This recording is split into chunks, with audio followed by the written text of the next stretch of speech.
Retour de vacances, même si j'ai de l'air d'un vacancier avec mon Popeye. En fait, Popeye, c'est juste pour me convaincre qu'avec un petit peu de maîtrise de soi, je vais perdre les quelques livres pris pendant les vacances. Ça fait du bien les vacances. Aujourd'hui, je vais parler d'un sujet dont j'ai parlé déjà à quelques reprises, mais qui, je suis convaincu, n'est pas assez présent encore dans l'ensemble de nos disciplines ou nos bonnes habitudes chrétiennes, c'est la confession. Dans Jacques 5,16, on lit « Confessez vos péchés les uns aux autres afin que vous soyez guéris ». Il y a différents types de confession. Je vais confesser un péché quand j'ai péché contre quelqu'un. J'ai manqué de sagesse, j'ai été dur envers quelqu'un, j'ai manqué de respect, quoi que ce soit. J'ai fait quelque chose de mal à quelqu'un, je veux restaurer la relation par intégrité, je m'en vais vers mon frère, ma soeur, je m'en vais vers un collègue de travail. Puis je lui dis, écoute, je suis désolé, j'ai fait ci, j'ai fait ça, puis ça t'a causé du tort, je vais te demander pardon. Est-ce que tu me pardonnes? J'ai confessé un péché. Je vais confesser des péchés lorsque le soir, en me couchant, ou le matin, en me réveillant, je fais une espèce de bilan de ma journée ou dans ma marche de prière. Je prends un temps pour confesser, puis simplement demander à Dieu, Seigneur, ramène à mon esprit des choses que peut-être j'ai oubliées, mais où j'ai manqué, puis montre-les-moi. Donc ça, c'est un autre type de confession. Maintenant, je vais vous parler d'un type de confession qui devrait faire partie de nos relations chrétiennes de qualité.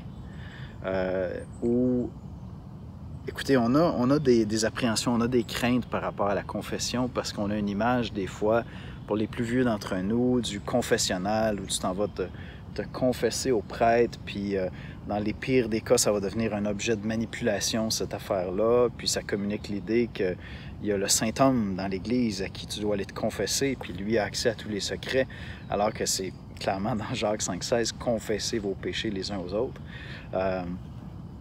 Donc ça devrait faire partie, au contraire, de notre vie chrétienne régulière. Ça peut être dans le cadre d'un groupe connexion, où on prend des nouvelles, comment ça va les frères?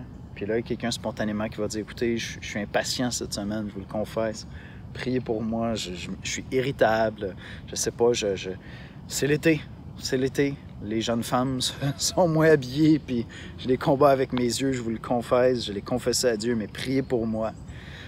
Il y a quelque chose d'extrêmement saint, d'extrêmement biblique dans cette confession-là. Il y a la confession que je peux avoir, vous voyez ça, c'est un petit peu comme une espèce de mise à jour. Je mets sur la table comment ça va. Puis ça, je peux faire ça aussi avec un frère, une sœur de qui je suis près, puis il y a une relation de proximité qui est là, puis c'est un peu des moments de reset. Alors, je vous donne un exemple, comment la confession peut être un moment de reset, un moment un nouveau départ. Puis ça, on doit en faire des centaines dans l'année. Je reviens de vacances, j'ai passé des belles vacances avec ma famille. Ça a bien été dans mes vacances pour prendre un temps régulièrement dans la parole. J'ai négligé la prière. C'est l'été. Il faut que je fasse attention à mes yeux. Hein? On se déconfine. Donc, ça prend de la discipline. Alors, qu'est-ce que je fais? Ben, j'ai des amis avec qui, des frères avec qui je suis très redevable.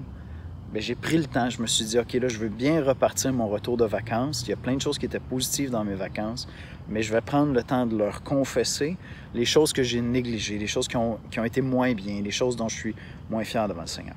Fait que ça, c'est extrêmement utile, puis ça devrait faire partie de nos disciplines régulières, comme un moyen de faire un redépart, un nouveau départ, tout simplement de confesser un frère à une sœur, puis de dire, je veux me mettre à jour avec toi, je te dis où est-ce que j'en suis.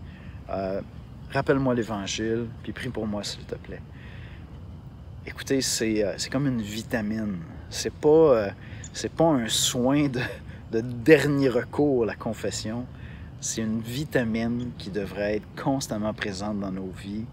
Et par peur d'être jugé, par peur d'être condamné, peut-être par paresse, peut-être parce qu'on est bien à quelque part dans notre confort ou quelque chose comme ça.